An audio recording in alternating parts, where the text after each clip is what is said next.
Hey Jim, how you going today? That's great. That's good. It's very nice to be able to be with you here today at the gym's head office.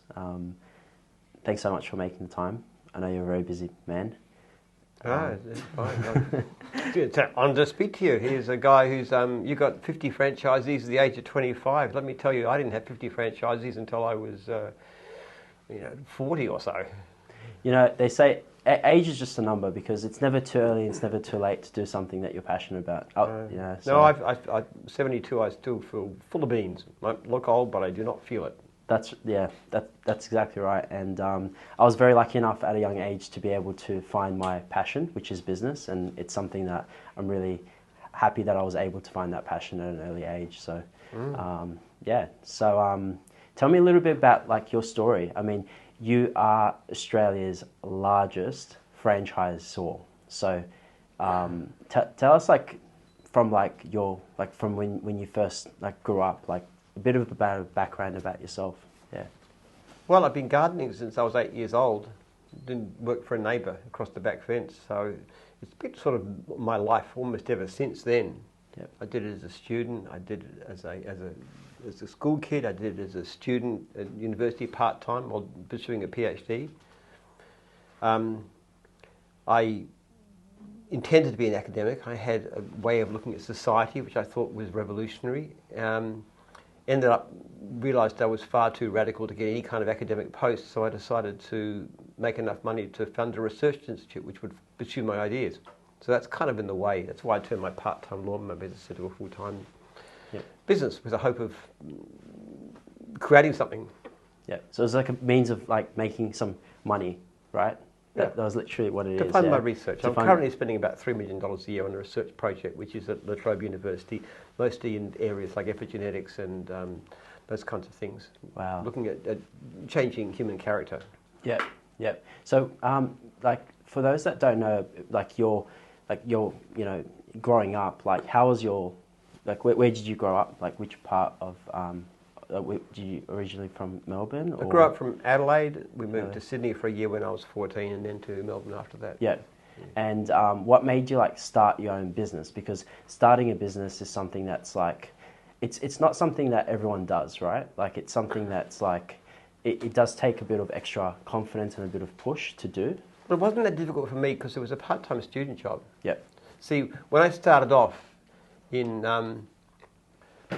when I left school, I took a gap year, and I just did try a few different things. I worked on a farm for a while, and I worked the public service for a while. But I also put a couple of notices in the hardware store in the window, offering to do gardening. And in those days, $1.50 an hour, which was even then was pretty pathetic money. But I didn't know any better, and I just got some jobs, and then I kept on doing those, raised the price a little bit, and then I decided I wanted to buy a car. So I thought, well, I'm going to have to do better than that. So I borrowed the money from the bank, and to pay it back, I got a lawnmower. Because that was better, because I could do, say, I used to charge most lawns $5. That was my advertising. So I could make $10 an hour, which was pretty good, back in the 1970s. So I started with that, and I just kept on doing it as a part-time student job, which was good because it's I liked it. I like being outside. I like gardens. I've always done it. So it was kind of easy. And then really what happened is this was only meant to be something short term, just to get myself a PhD and academic post. And then when I found myself with no potential for an academic career, I decided to go full time into business. And it was the only business I knew. So it wasn't that challenging or exciting. I mean, it was very tense because when I started off full time, I was actually deeply in debt, newly married. I had just some crappy old equipment, but I knew what I was doing. That was the point, and I knew how to make a living as a lawnmowing contractor. So I just grew from there. Yeah. And how long did it take you to get your first customer? Was it an easy thing, or was it something that took a bit of time? Leaflets. It was okay. But it wasn't that difficult. In the early days, it was just leaflets mainly. Leaflets, yeah. And then when I got bigger local papers, and then when you get bigger than that, you use yellow pages. It was easy in those days before social media. Yeah. Dead easy. There was nothing to learn about marketing. Do you think it's as easy as now, or do you think it's harder? Much more complicated because of social media. Yeah. That's why someone like Joel's so important to us. Because I frankly I can't follow it. I don't have a Facebook account.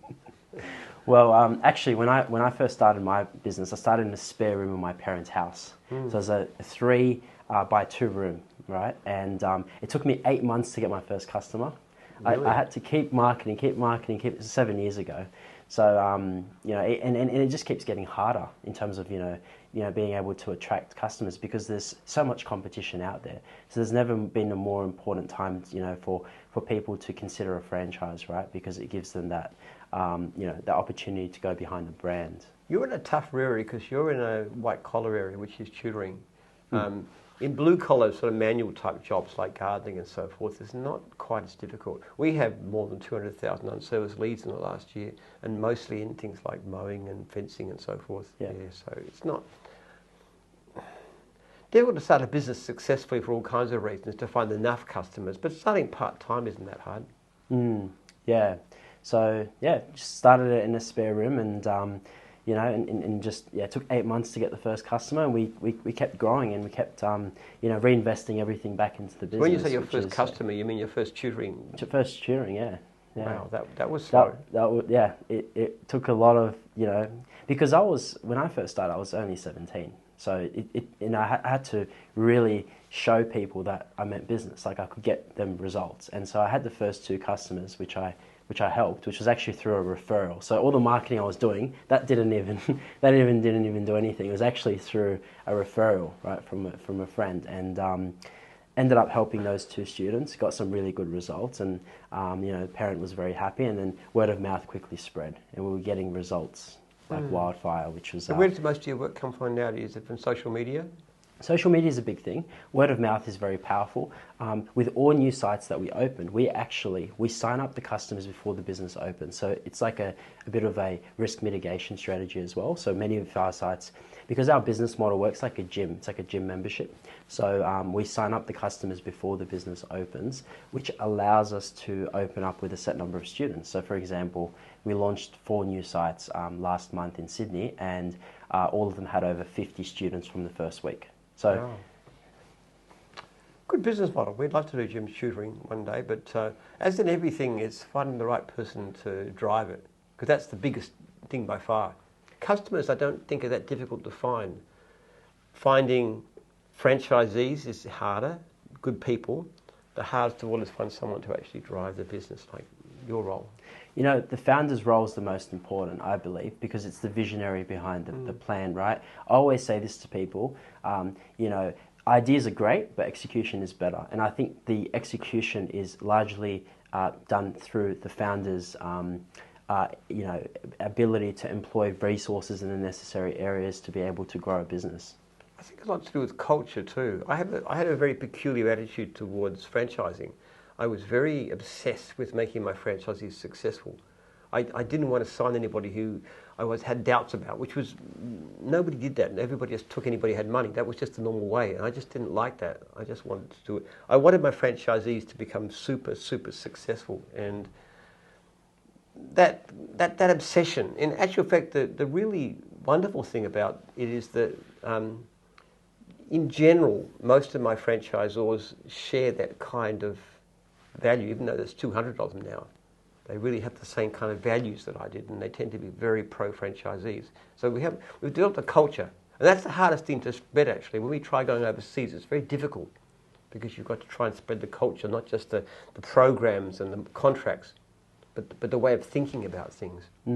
That's right, and I'm actually doing this course from the Australian Institute of Company Directors, and I was doing the reading actually on my way flying over here from Sydney, and there's this saying in organisational culture. It's it always starts from the top, right? It's from the top down, and there's this saying. It's like a fish rots from the head down, and it starts at the head. So, for example, for any organisation that isn't doing well, it's usually because of from the top, right? So it's very important. It's never been more important than it is now to make sure that we've got very, very strong, for the founder to be, really focused and fixated on providing a lot for the franchise partners, So my interesting thing about Jim's group is that I'm not particularly capable of doing most roles. I really am not. I mean, in terms of social media, I'm a little infant compared with this guy. He's 1,000 times better. I just don't have any feel for social media. I'm not a particularly good manager either. Yep. I'm not. I haven't any particular skills at IT. I'm good at remarkably little. But the vision thing and the communication of values is part of that. But generally speaking, the great thing about business is you can find people who are good in different areas and work with them on a team. Yeah, definitely. And moving on to sort of your experiences in franchising, what do you feel like is something that may be missing in franchising these days, especially as there's a lot of new evolving franchise brands that do come out? I mean, you've been in franchising for many years now. How many years have you been in franchising, Jim? 89 was my first one, so you figure that's about 35 years, I think. So you would have seen a lot of reforms, especially happening in Australia at the moment. Mostly they fail very fast. I don't know. People often go into franchising. I hear weird reasons. People say, I want to franchise a business because I can't figure out how to make any money as an individual business, so I'll franchise and make money that way. Well, that's a pretty cockeyed way of doing it, because obviously to be a successful franchisor, you've got to be able to show people what to do. So you have that kind of attitude. And a lot of people just do it because they want to make money, which is really not a great attitude. You've got to have a passion for what you do. If your motives are purely mercenary, it doesn't tend to work very well. My best franchisors tend to be those who really care about their franchisees. Absolutely, and I think it's really important. You know, I think a lot of people, especially going into business, they make the mistake they want to make money, but actually, in actual fact, money comes after you've provided value to people. So if you focus on giving, that's more, you know, there's like a saying that the more you give, the more you'll receive. And you need to always give without expecting anything in return. And from my experience in business, when I always give to people, I always get something in return. But even though I'm not asking for anything in return. Most of my best decisions are actually made against what I consider to be my self-interest. Like my decision in the beginning not to sign a franchisee I wasn't confident of, which I thought would slow me down. It turned out to be a great decision. But the anecdote I talk most about with this, which is really the foundation of everything that happened in gyms, if you want to understand why it works, is when I was trying to sell lawn mowing rounds back in the early days. I used to build up and sell lawn mowing. This is pre-franchise, before I even thought about franchising. And I was very bad at selling. And I just couldn't do it. I used to employ a professional salesperson to sell for me. I was just very uncomfortable. I'm not very good with people. And my whole life changed in a single day when I went to see somebody I knew from my church who was in the advertising business. And very successful, much more than me in those days. And I went, and he invited me into his office to have a talk with him. It was an office way near in the city. And for half an hour, he told me about advertising, about where to advertise, how to advertise, and where to. Now, this guy had an advertising agency, but at the end of the talk, he simply said to me, Jim, you don't really need an advertising agency. You just need to, follow these kind of principles. And as I was leaving his office and walking back to the car, which was parked a fair way away, I was thinking, if ever I need to use an advertising agency, I would go straight back to this guy. No question at all. Wouldn't even think about any words. And the point was, he told me nothing about his business. I didn't know what he charged. I didn't know anything. And yet I knew I'd use him. And as I was almost reached the car, I thought, the only concern he had was for my welfare and my business, and therefore he sold me on his business. So as I reached in the car, I just had a thought, why don't I try this to sell lawn mowing rounds? I'm so bad at it. So the next time somebody rang me about a lawn mowing round, instead of telling them about my business, I asked them a question. I said, tell me, do you know what the cut of a lawn mowing round means? Because it's in the paper. Cut is each job done once. You've got 100 jobs for $80 each, that's $8,000 cut. And you'd value the business in terms of that, but people didn't know that. So I started talking about the business and how you succeed and where you advertise and how you market it and hourly rates and equipment and everything else. Just talked on the phone about that. You came to see me, more of the same. And the end of it, I just said, okay, there's some jobs in your area. This is them. Have a look. A little while later, somebody said, bring me. One of these guys bring me, and he said, I've been offered a business in my area, and I want you to advise me which is better, that one or yours. So he's asking me to give him advice as to whether to buy my business. So I thought, okay, got to be real. So I asked him the questions: how many customers, how far apart are they, average cut, why is he leaving, what's he doing? There's a number of questions you actually assess the value. So I said, that's a better business, buy that one. I got the same question 3 times in a row, 3 times. And each time I told them to buy the other business. And in the end, they all came back and bought from me. And from that time onwards, I never had any trouble selling lawn mowing rounds. This lousy, terrible salesperson suddenly became good at it because I stopped worrying about myself. And that particular experience was the core of everything I've ever done since then. You don't worry. And I go through it this morning. I was just doing franchisor training. I was doing a session. And I go through all the reasons why you're selective. And there's lots of good reasons for it. And there's reasons because if you have all good people, then you have better customer service and therefore more work. And you have happy franchisees and they're going to inspire others to join you. And then you can give a list of current franchisees to them. And it's a better interview process because you're helping them to buy. There's all kinds of reasons. And I said, but what's the real reason? What's the main reason why you're selective? And I just kept on waiting until I got it. The main reason is for their sake. Because if you don't have the attitude that the franchisee's interests are more important than yours, then you're not really a Jim's franchisor. Yeah, and a lot of people make the mistake when they're in sales is they really try to push down people's throat the value proposition, why they should buy from them, and et cetera, et cetera. And the reality is, in sales, you need to be focusing on the customer. And that comes back down to that philosophy, which is the more you give, the more you receive. So the more you're trying to genuinely help someone, the more you're going to find it much easier to be able to eventually work with them. And you know what? Sometimes you can't work with everyone. Sometimes it's not the right fit. And by asking those questions, you can find out whether they are a suitable person, that you could assist. And I think if you're not the right person for them, you should say so. And which is hard to do because you're going for the sell, but you can't have that attitude. Yeah. It's a different way of thinking about things, but it actually does work surprisingly well, certainly in our industry. Absolutely, and I think a lot of people make that mistake, especially new franchise partners. They think, okay, when you're trying to open up a new store, for example, we need to be trying to push down people's throat what we're doing. And I always say, especially in the training that I provide them, is it's not actually like that. What we need to be doing is we need to be focusing on providing value to the parents. So, for example, asking questions like, how is your child currently tracking at school? Can I see the report? Where are the strengths? Where are the weaknesses? Being able to ask those questions. And I'm sure with your franchisees that you have, you've got those same questions that where they would ask them questions rather than, you should pick us, for example, right? Yeah. And you ask them questions too. You say to them things like, when you're interviewing somebody, look, you let them know there's tough times. It's going to be difficult.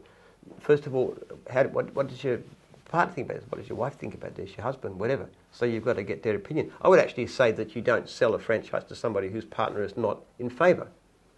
You don't sell a franchise to somebody where a parent is providing the money for the kid, because that never works. That's an absolute no-no. If you can't provide the money yourself, no matter how young you are, but if you can't actually provide substantial chunk of money yourself, then you don't sell the franchise.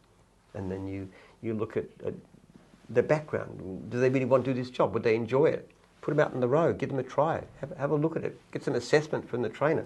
You've got to go through the process. It sounds like it'll slow down your growth, but it actually works very well. Yeah. What would you attribute some key things to your success so far?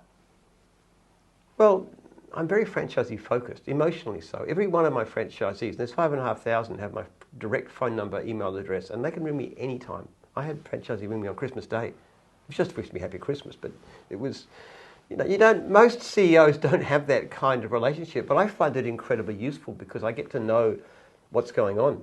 I pick up problems and solutions. Sometimes I can help the franchisee directly. Sometimes I can work out there's something going on that shouldn't be going on. There's a problem with the system or with the franchisor or with the IT or something like that. So I'm constantly getting feedback, and most of the changes that take place over the years are driven by franchisees' interaction. So people think it's a very strange way to spend my time, but I find it, the biggest problem is people don't contact me enough. But I do find all kinds of things. And the point of it is what you do in business, and I'm sure you have the same experience, it's not one giant decision. People think, you're pushing a lawnmower, blah, blah, blah, blah, blah. What if I franchise? Suddenly I'm a multi-millionaire. It doesn't work that way. It's thousands and thousands of micro decisions, little tiny things. Like, how can I save myself a pace, one step in emptying my grass bag? How can I shave off a half second going around a tree? How can I talk to a franchisee more effectively? And how can I improve my marketing? How can I improve my software? You're just constantly, every day, little tiny changes, constantly learning. And always, I think one of the greatest, most missed virtues in business is humility. It's the recognition that it's like people know things that you don't know. And other people are better, and people have good ideas. I had a franchisee just contact me last week talking about the way that work was distributed, the fact that he was a window cleaning franchisee and he was getting work that over a wide area, and he wanted to know why they couldn't have more local jobs.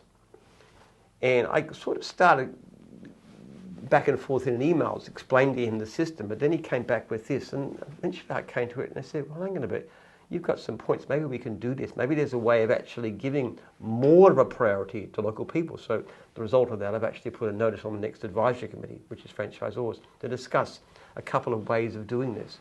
And that was just a franchisee complaining about something. I mean, ideas everywhere. Yeah. I think that's one of the best things about franchising is the ability to be able to learn from everyone, right? Yes. I think that's one of the key strengths because there's so many franchise partners with so much experience in different walks of life and different perspectives, and everyone can be able to provide different and unique aspects of looking at the same challenge. And I think a franchisor's ability to continue growing and continue learning is its biggest strength. Franchisees are a very powerful part of the system, in our case, regional franchisors. One of the things that McDonald's found, they started off franchising completely, and then they started company-owned stores, and that worked quite well to a certain extent, but they found that when they took more than a certain proportion of their stores were company-owned, they lost a lot of the dynamism, the entrepreneurial vibe, the new ideas. McDonald's is dreadful food. It really is disgusting. Wouldn't let my kids eat it, but it's a brilliant franchise system, and they're very good with staff, and they're very good as franchisors, and they're definitely ethical in the way they do things. But most of the products, new products like the Big Mac and stuff, they come from franchisees, not from the head office. So there's that sense of dynamism. But it's also in-house too. You know, what happens here? Like, for example, this guy, Joel, he was a very junior in an office, and we gave him a job when his job ran out, helping the guy who did the insurance. And I used to go around and have a chat to him, and he'd talk about things like websites and stuff, and how people use them and stuff. And it's impressive. So now he's the great guru of social media, and he's been responsible for the growth of gyms in the last 2 years more than any other single person. And he knows an incredible amount. It's all self-taught. But you've got to listen to people.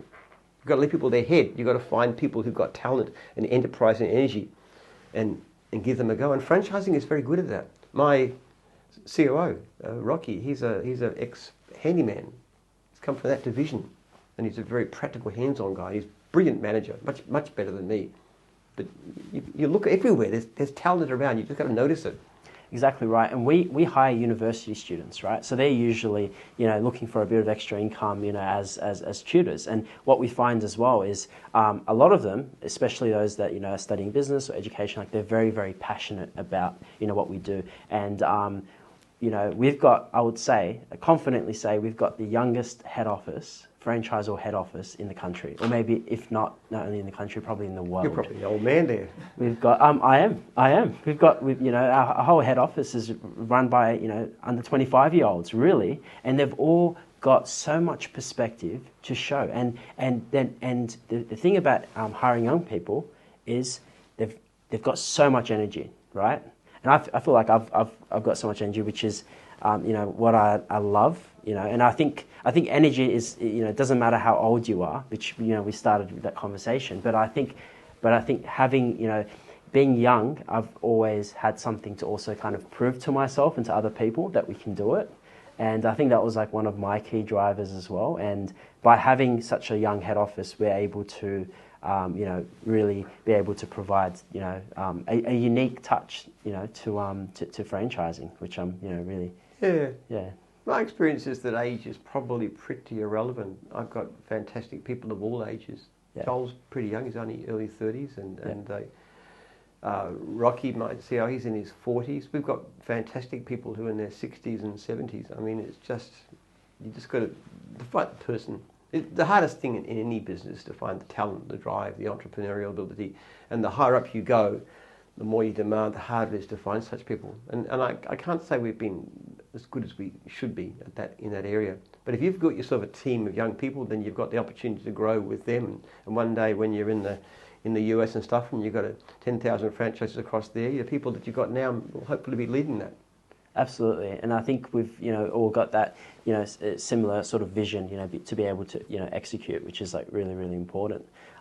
Jim, how have your ethics and morals being how important is that to in business, and have they changed? Like, for example, like I know for myself, being in business, I've learnt a lot of things, and you learn a lot about what is right and what is wrong, and then it opens up your mind as well to other perspectives. How has that sort of shaped your business? Look, the fundamental ideas behind Jim's Group is the Bible. It's being a Christian. It's Jesus washing his disciples' feet. It's servant leadership. It's looking to the other person first. That is core. People ask me, what's my most influential book? And I always say the Bible, because that's the core of everything that you do and everything you think, and your value system. Hasn't changed fundamentally in terms of values. When I first started Jim's back in 1989, I actually had a little group of values. Our first project is the welfare of franchisees. We're also passionate about customer service. We'll sign only franchisees and franchisors we are convinced will succeed. That's still the logo. It's at the bottom of my email. It's in my book. It's always the same thing. We had a couple of others which we dropped off, but those are the three ones that have always been there from the beginning. Now, having said that, everything else has changed. The fundamental ideas, but the way we achieve things, the way we charge fees, the kind of software we use, the way we support franchisees. For example, when we first started off, I thought that the best way to look after franchisees was to answer their queries, but then do an annual business review. And we actually found that being responsive to franchisees is very important. The business reviews are completely irrelevant. They do not help at all. They don't nudge the dial. However, what we found from experience, and this is looking at different franchisors, that the franchisees who did best are the ones that actually picked up the phone and rang franchisees regularly. Not half a day a year, but 2 minutes a week. That's just from experience. We didn't know, and I'm still learning how to do things. You're still looking at the mistakes that you make and thinking. And I look back on my past and I have one incredible litany of errors and dumb, stupid things that I've done over the years. Going into business I don't understand, and putting the wrong people into place, and just terrible things. But you just got to keep on learning. Learning never stops, right? Yeah. And that's the key to entrepreneurship and running a business, is you just got to keep learning. Never. Learning. People get tired. They get, you've got to be prepared to abandon what you did before. Your values can't change, but your systems have got to change. It's like what happened to the rivers of gold, and you're too young to remember that, but in the old days, people like the Sydney Morning Herald and The Age had these massive classifieds. They were just incredibly profitable. And then the internet comes along and they just didn't adjust. They were too stuck in their model. It wasn't different. It was still classified advertising, but they just couldn't grasp the new reality. And now the value of, Fairfax has gone to a fraction of what it used to be. The same thing with cameras. I mean, someone like Kodak, for example, missed out on an electronic boom. You've got to be incredibly adaptable. There's wonderful books that you probably come across, Good to Great, Built to Last, by James Collins, looking at different companies and why they operate. And one of the lessons I always remember from those is that great companies, long-term companies, have a very core, clear value system, which is quite different in different companies and very widely shared from the mailroom to the CEO. But everything else changes. So the values have got to change, the basic culture has got to change, but you've got to be totally open in every other way and get to the stage where you recognise what I've done. I made a mistake. I did it wrong. And I do that all the time. I say, I made a mistake. Do it. It's part of learning, and you can't learn unless you make a mistake. I mean, there's this saying, when you're, if you're just achieving so much success, you don't learn from success. You only learn from failure. I haven't had that problem. I always muck things up all the time. It's always, it's like there's always a new lesson. It's not a bad thing. And I just did something like about a month ago. It wasn't to do with business, it was my family. I just did something which was a really dumb decision. And I had to write back and said, look, I'm very sorry. Shouldn't have said that. Shouldn't have done that. Big mistake. Yeah, and I think it takes a lot of confidence and integrity, and being a good person to say, hey, I did. Ego is the worst offence. If you always go to defend yourself, that's right. And that's the problem. I was reading about CEOs and which ones are successful long term, and it's very much people who are actually prepared to be. They're very narcissistic, charismatic people come in and they can impress people a bit, but they tend to have bad results. Whereas the kind of learning servant leadership looks much better. You look at people like Hewlett Packard, those kind of great companies where you've got people who are quite humble actually, and they're always prepared to listen and learn and do better and say, I made a mistake and did wrong. Yep. No, I'm not perfect. We had a discussion in Ask Jim on Tuesday night where somebody was talking about me being perfect, and I said, no way, not at all. I am full of flaws. I am a very flawed human being. And I do so many things wrong and I make so many mistakes. Yep. But it's not that. It's not making all the decisions right. It's recognising that you have made a mistake and listening and being humble enough to say, I was a mistake, you were right, I was wrong. Exactly. And a lot of benefit as well from franchise partners coming into the system is actually saying they recognise that we've made a lot of mistakes, because I've made a lot of mistakes. I mean, when I first, signed the lease, for example, first lease, I was about 20 years old, signed the first lease, and there's a lot of mistakes I did, right? And these key learnings that I made, I can then pass on to the franchise partners, right? And I completely agree with you, Jim, with servant leadership. That's, being able to provide and, be humble and genuine and provide the best for franchise partners, provide the best for staff. That's like the most important thing, right? Because yeah, that's right. Because ego will completely destroy any business. And I think there is, and this is what I always say to my team members as well. We are all a team, right? It's like a football team. We work together. We're passing the ball, we're dribbling, and then we score, right? So that's exactly how it's done. Positions. At Success Tutoring, we say positions don't mean anything. What matters is ideas, because ideas is what allows a company to grow and allows a business to keep moving forward. Yeah. Look, there's 3 passages from the Bible that I see as the core of the way we think about things. One of them is Jesus washing his disciples' feet, which was an extraordinarily, amazingly unconventional thing to do in the days when washing somebody's feet was a really dirty, menial slave job. And Jesus washed his disciples' feet. That was unprecedented. That was really revolutionary servant leadership. Another thing is the parable of the talents. Love the parable. We had a message about that in church just recently. And this whole idea, we're not expected to be brilliant at everything. What we're expected to use whatever God's given us in the best way we can. And it means recognize that I'm not the 5-talent person. Maybe I'm the 2 or the 1-talent person. It doesn't matter. What matters is what I do with what I've been given. And the third passage I really love is when Jesus said it's harder for a rich man to enter the kingdom of heaven than a camel to go through the eye of a needle, which people found in those days very challenging. But the fact of the matter is wealth and power is inherently corrupting, because people looking at you and saying, oh, you're so great and stuff. You've got to be, no, I'm not. No, I'm not at all. And it's funny when you get into my kind of position, people are approaching me and they've got this sense of awe. Oh, this is Jim. But really, I'm a very ordinary, very flawed person. And it's important to keep that in perspective and not get carried away and not buy the fancy toys and the prestige and everything else. You've got to watch against that. They say that nothing actually, and this is true, nothing actually belongs to us. Everything just returns back. Eventually, when we all pass, and life's very short, and so when we all pass, someone's eventually going to be living in our home. Someone's going to own the same, cars and belongings. So you never take anything with you. Everything is leased. You lease success. You never buy success. Success is earned every day. It's leased. The other thing is just like your morals, integrity, like that is also leased.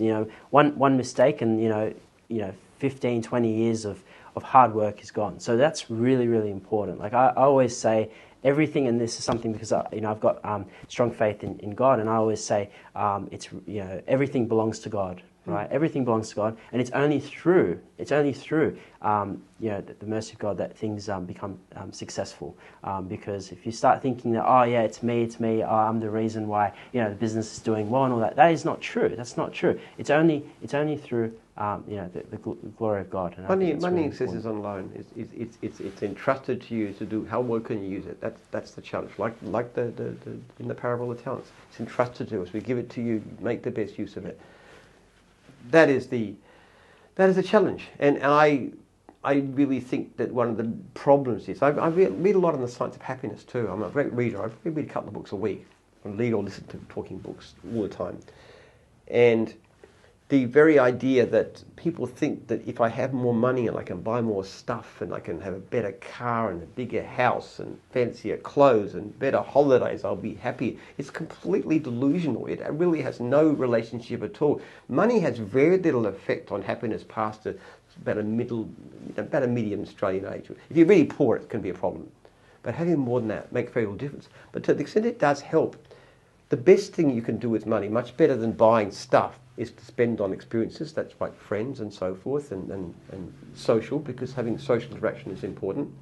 But the best thing you can do with money, and this is according to scientific research, this is not the Bible, this is what social scientists have found. The best thing you can do with money to create happiness is to give it away to a cause that you're involved in. And that's one of the things that I do. I have a research foundation. Most of my income, probably more than 80%, actually goes into that. Most of my spare income. I reinvest a lot, of course. But that's what life is about. That's what it's for. And God knows what's best for us. And it's the Bible, Christian faith is a handbook. It's God's handbook. It is how to live a good and happy life. And it's not being greedy and selfish and saying, I'm better. Theodore Roosevelt said it wonderfully. He said, social comparison's the thief of joy. That if you compare yourself with others because of what you own or because of Facebook likes, or it doesn't matter where it is, if you're focused on comparison, you are not going to be happy because there's always somebody better off than you. It's a miserable way of living. That's right, yeah. And I think, comparing, there's always going to be people that are doing better. Yeah. And I think that's a good thing because it allows you to continue to grow. And you're not just thinking about, comparing. You also want to compare yourself with your previous self. So you want to compare yourself with yesterday. You want to look at the mirror and compare yourself, not with yourself against other people. Am I doing as well as I should be doing? Yeah. And I often feel a failure. I really do. I know I should do more, especially things like writing. There's books, projects that I'm working on at the moment. I sometimes feel a sense of an inadequacy about that one because I don't do enough. One of the things I find very helpful is my life group, the small group at church. And I was having real troubles getting down to this task. And then I said, one of the guys there, Richard, said, I'll hold you accountable. So every time I see him, which is quite often since then, he says, okay, what are you doing? Are you doing this every day? Yeah, I am. And it's great. It's been wonderful because he keeps me honest, keeps me accountable. Mm. Where do you see the future of franchising going? Well, it's obviously very successful. We're one of the most franchised countries in the world. But we could do a lot better. I think we're just starting to learn. Technology has incredible power. Yep. We have had immense problems in getting the technology right. But I'll give you one simple example of how powerful it can be. In the early days of gyms, we found it very difficult to find work. And I had teams of canvassers knocking on doors. Now these days, with less advertising per franchisee, we're actually overloaded with work. We had more than 200,000 unserviced leads in the past year.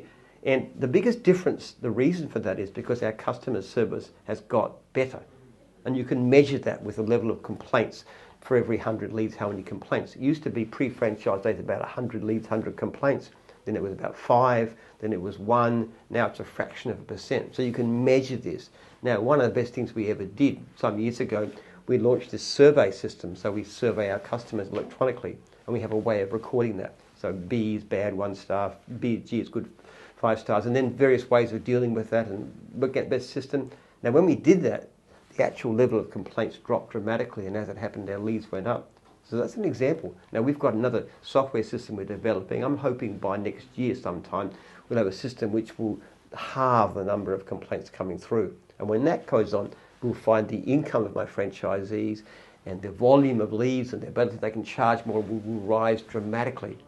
Yep. So technology is very, very exciting in terms of what it can do. What we do at gyms would not be feasible in pre-computer days. For example, when a job comes in that says I want my lawns mowed and I live in Doncaster or whatever, we can immediately look at all the franchisees who cover that area, and there could be 30 of them who could potentially take it. And there's one person who could actually do it. But we know who that person is, and they said, I want mowing jobs, I want it in this area, I'm prepared to return a phone call this time of day, everything. So that kind of power is very, very exciting. And as it gets better, and as we learn how to use it better, then we can just do a better and better job. And look, we have about, on average, 9% of our franchisees reporting poor income now. The great majority, most of us say good income because we do surveys every year. The rest will say satisfactory, but that 9% figure really bugs me. It absolutely bugs me. Why is it so high? Why are we failing? What could we do better? How could we screen better? How could we select better? And people ask me what my goals are. How many franchisees do I want to have? How many? I want 10,000, 20,000? No. I want none of my franchisees reporting poor income. That's my goal. And also, beyond that, I want none of my clients reporting poor service. That's my goal. Now, if you work for those kinds of goals, in the end, we'll probably have 100,000 franchisees, but that's not the major thing, is it? I think focusing on franchisee success is the key, right? Because that's the bread and butter of the business. Yeah.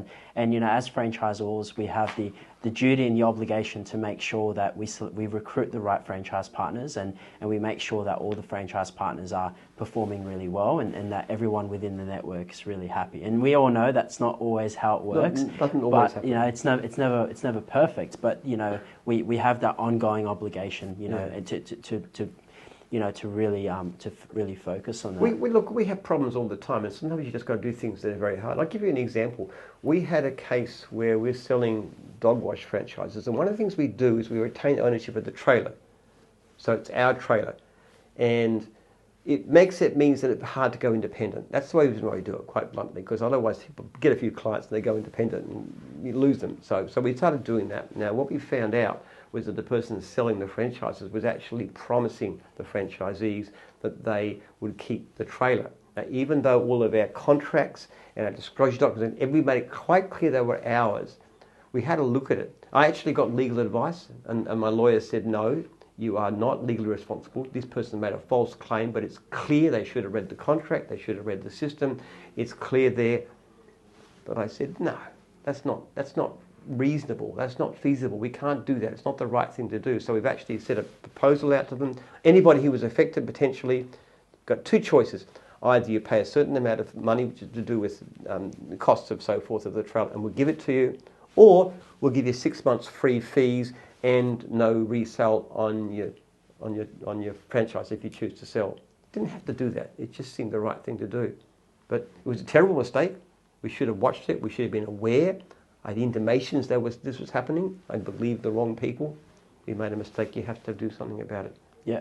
So a lot of companies would make that decision where they'd say, no, it was in the contract, it's in the fine print. I was told that legally speaking, they said they got no chance. But ethically speaking, it just doesn't make any sense to implement that.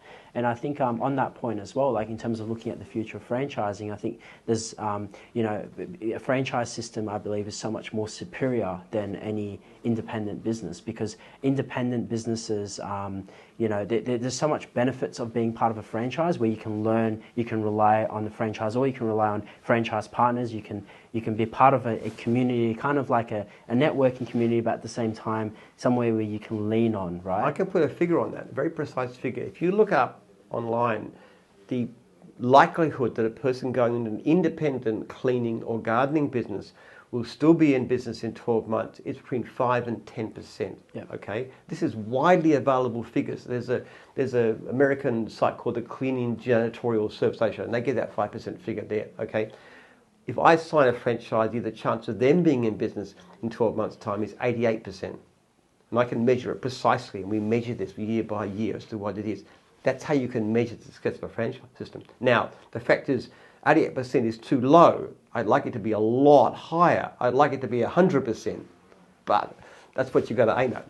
That's right, yeah, and I think it comes down to the recruitment process as well, like picking the right people and just asking those questions. With Success Tutoring, the investment is around 80 to 90K to open up a Success Tutoring franchise. So the investment there is quite significant. So and there's a big commitment as well. I mean, our franchise agreements go for 5 years, so it's more important than ever to make sure we're bringing on the right people, right? Otherwise, you want to make sure the right people are coming. We're attracting the right people. We all have the same values. The same, our values are motivate, inspire, uplift. We want to be able to really focus on that. And across all of our locations, Jim, we've actually got motivate, inspire, uplift actually on the walls on every single location. And I think that's a really important thing because it just reaffirms that. Our mission and our calling to help those students. I must find out where your local place is. My 15-year-old son, same problems. We're getting some tutoring for him, so I'm interested.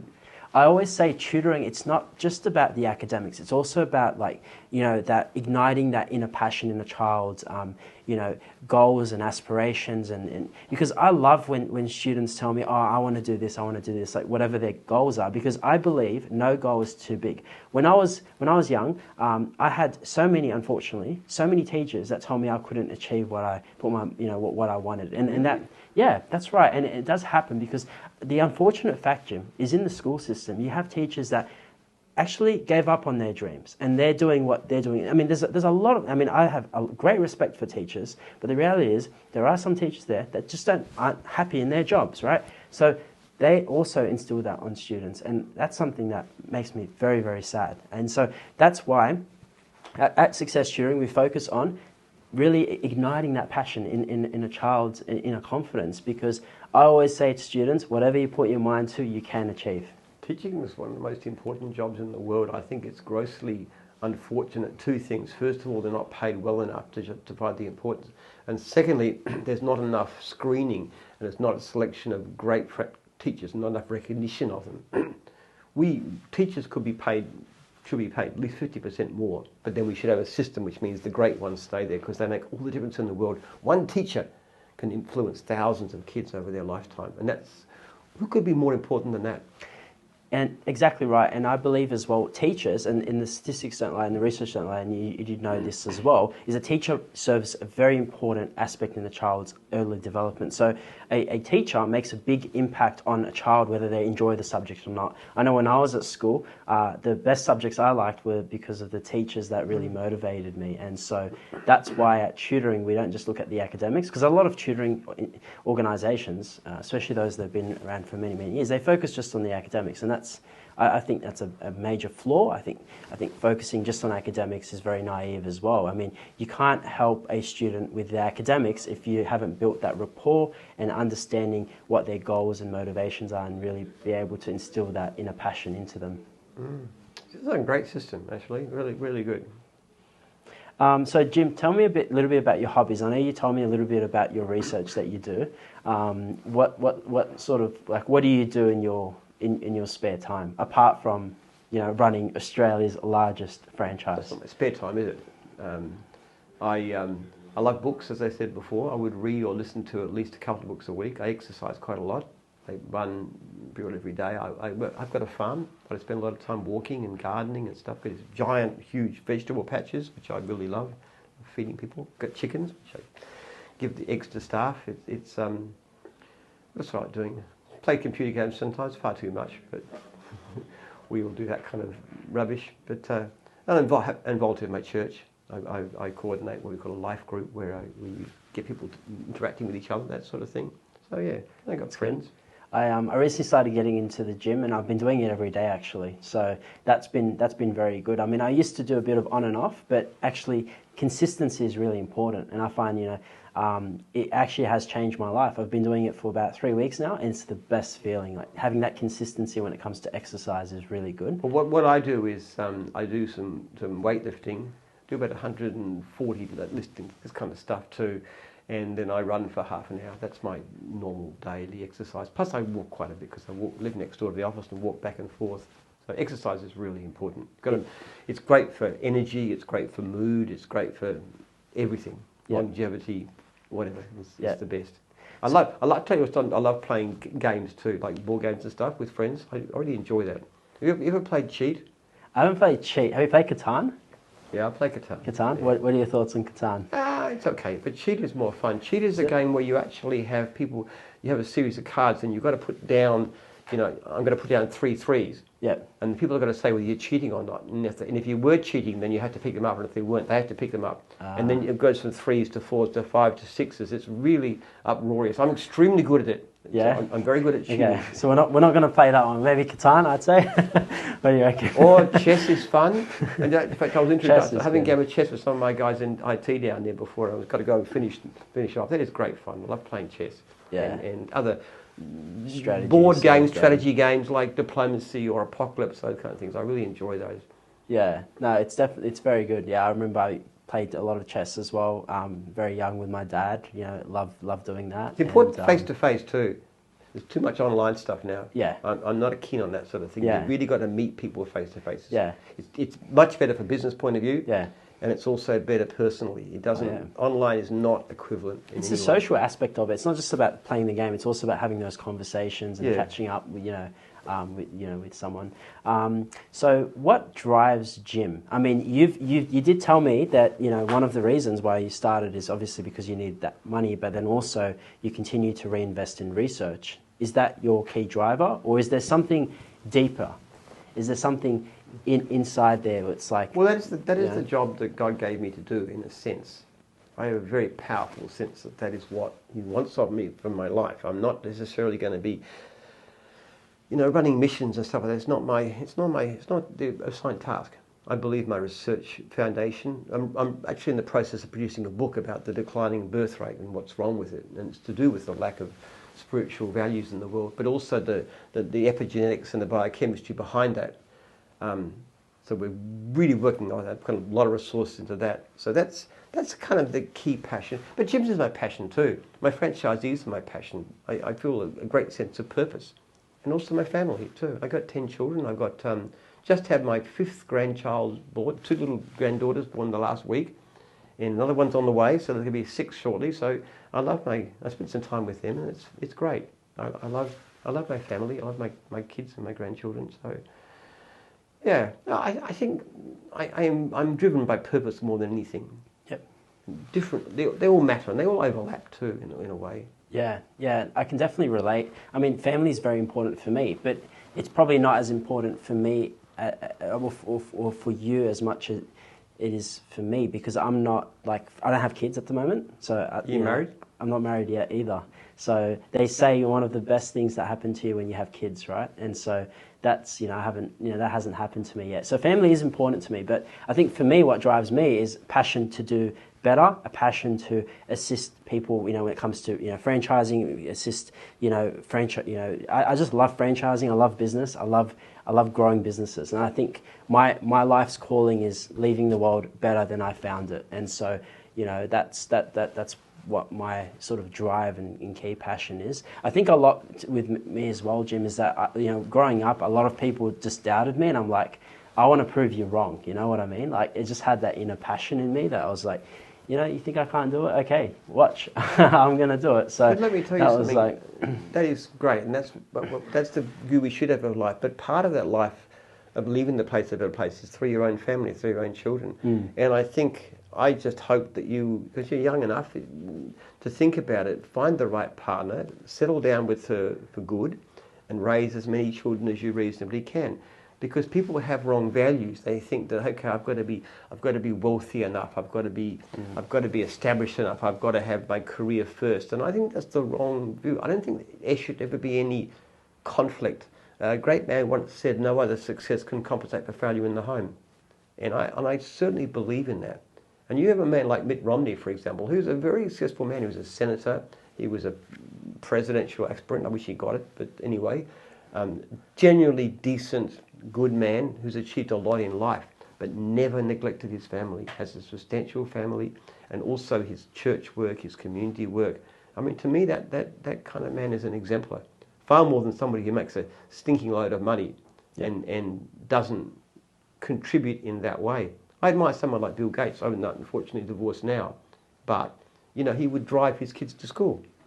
And I thought, you know, you're a multi-billionaire. You could employ 1,000 chauffeurs, but he drove his children to school because that was part of his meaning in life. And he's a man I really admire. Yeah, definitely. What advice would you give to potential franchisees, like people that are looking at, buying a franchise, whatever the franchise might be? What advice? Do your research as thoroughly as you possibly can. Look it up, read online about it, look at all the negatives as well as you can find them, investigate the system, get hold of a list of current franchisees, ring them as many as possible, contact them, ask them, go out on the road with them, interrogate your franchisor, find it. And that's just as much of a gym as anybody else, because I can tell you, generally speaking, our standards are high, but some franchisors do a lot better than others too. So do your research really thoroughly and just be aware of what you're getting into. Yeah. It's not a golden platter. There's no guarantee of any kind that you're going to be successful.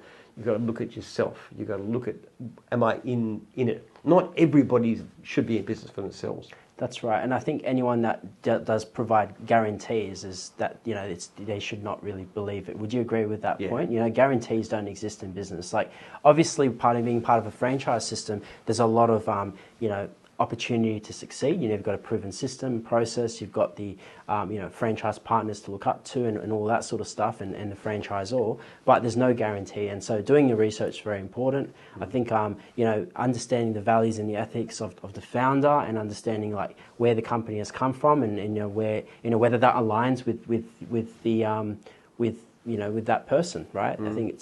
I think a lot of franchise partners as well, like sometimes might make the mistake as well by trying to reinvent the wheel, because one of the key benefits of franchising is the fact that it's a proven system that already works, right? Obviously, there's ways that you could improve it, but so it's very important for franchise partners to understand that you've got a proven system. Follow the franchisor, provide constructive feedback and all that sort of stuff. But you're right. People come in and they want to change things. We have a system called lead fees, where you pay a lead fee for a lead, regardless of whether it converts. I make this very clear in training, really clear, and it's in the contract and everything else. But I had somebody write back to I've sent a 1 month letter. He wrote back and said, these lead systems is not very good because, here's this kind of job that I couldn't get, so I shouldn't be charged for it. Well, he's already, after 1 month, he's already complaining about the system, which I explained to him. Now, having said that, it's good to be critical in a sense. You can't go against the basics of the system, but you can always and can and should suggest changes and improvements, and this could be done better. We could achieve it. Like I was telling you about, the one who said that we should be able to work more locally, and that was very sensible thinking. And I hadn't thought about it in that form until he said to me. So yes, you've got to be prepared. If you're totally maverick, don't buy a franchise. Yeah. Because you can't work with another system. And to be quite blunt, I probably would never be a franchisee because I would be too independent thinking. So you've got to have. We often find people like bank managers and army NCOs. These kind of people tend to do very well in a franchise because they're used to exercising initiative within a structured environment.